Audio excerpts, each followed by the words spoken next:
Every story has a beginning. Welcome to the story of Dua.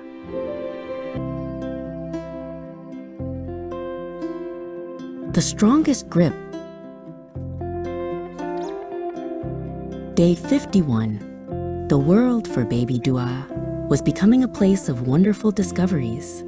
Her eyes, once fuzzy, now saw her mother's face in clear, loving detail. And her hands, once tiny fists, were starting to open and explore. "What have you found there, my little love?" Mommy Thuy would whisper, watching Dua stare at her own wiggling fingers as if they were the most fascinating toys she had ever seen. Dua would bring her hand to her mouth, then wave it in the air, a tiny conductor of a silent orchestra. She was learning that these little starfish at the ends of her arms belonged to her. Mommy Thuy loved to play a game. She would gently wiggle her index finger in front of Dua, just out of reach. "Can you catch it?" she'd sing softly. Dua's eyes followed the dancing finger.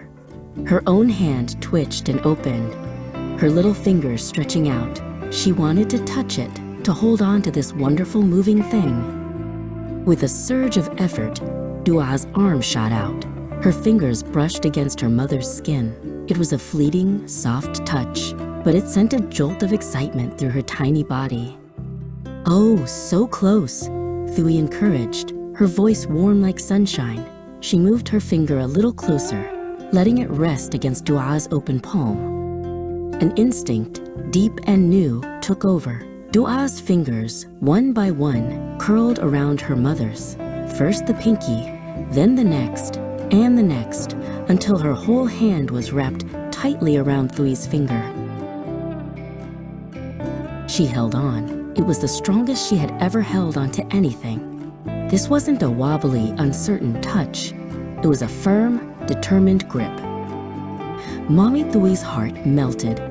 She looked down at the tiny hand holding her so securely. In that small, powerful grip, she felt all the love and trust in the world. "You've got me," Thuy whispered, her voice thick with emotion. "You're holding my finger." She gently tried to pull away, but Dua's grip was surprisingly strong. Dua gurgled, a happy, triumphant sound. She pulled her mother's finger closer, bringing it towards her face to inspect her prize.